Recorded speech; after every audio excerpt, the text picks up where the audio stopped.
রান্না হচ্ছে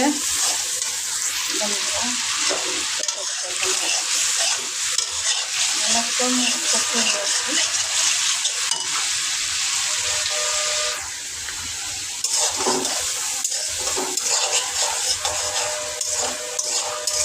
আদা বাটা, রসুন বাটা, রসুনটা সেদ্ধ করে দিয়েছি, আদাটাও সেদ্ধ করে দিলাম।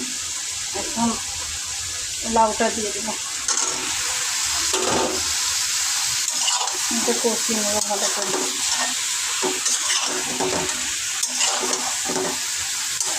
মাছটা ভেজে রেখেছি।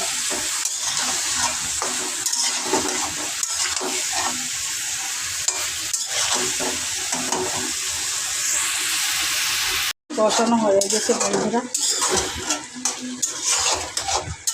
কষানো হয়ে গেছে। এখন পানি দিয়ে দেবো।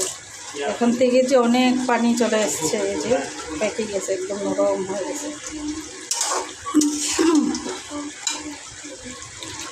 এখন পানি ঢেলে দিব পরিমাণ মতো। লাউ দিয়ে বড় মাছটা এরকম খেলে ভালোই লাগে খেতে, একদম শরীর ঠান্ডা থাকে।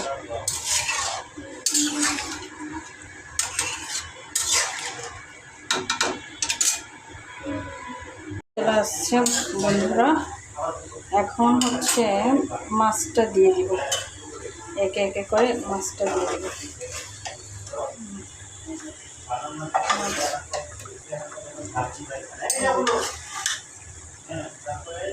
মাছ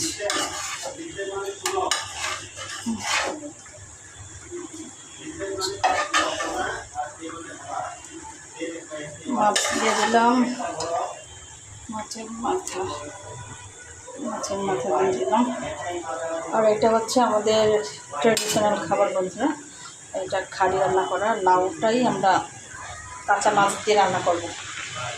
সব দেওয়া হয়ে গেছে, এখন শুটকি দিয়ে বসিয়ে দেবো।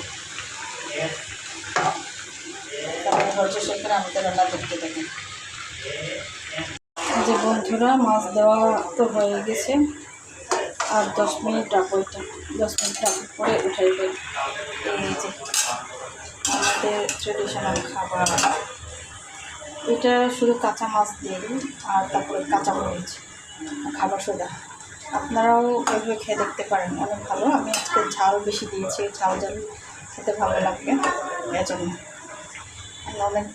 অনেকদিন ধরে লাউটা খাই না তো, ওই জন্য এইটা ভেবে রান্না করা।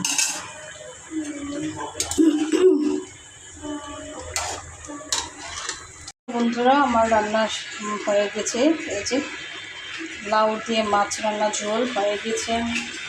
আর এটা হচ্ছে ট্রেডিশনাল খাবার, লাউ দিয়ে খাড়ি রান্না বলে আমাদের, এটা হয়ে গেছে। আপনারা এভাবে খেতে পারেন ঝাল বেশি দিয়ে, যাদের রুচি হয় না তাদের রুচি হয়ে যাবে। সবাই ভালো থাকবেন আপনারা।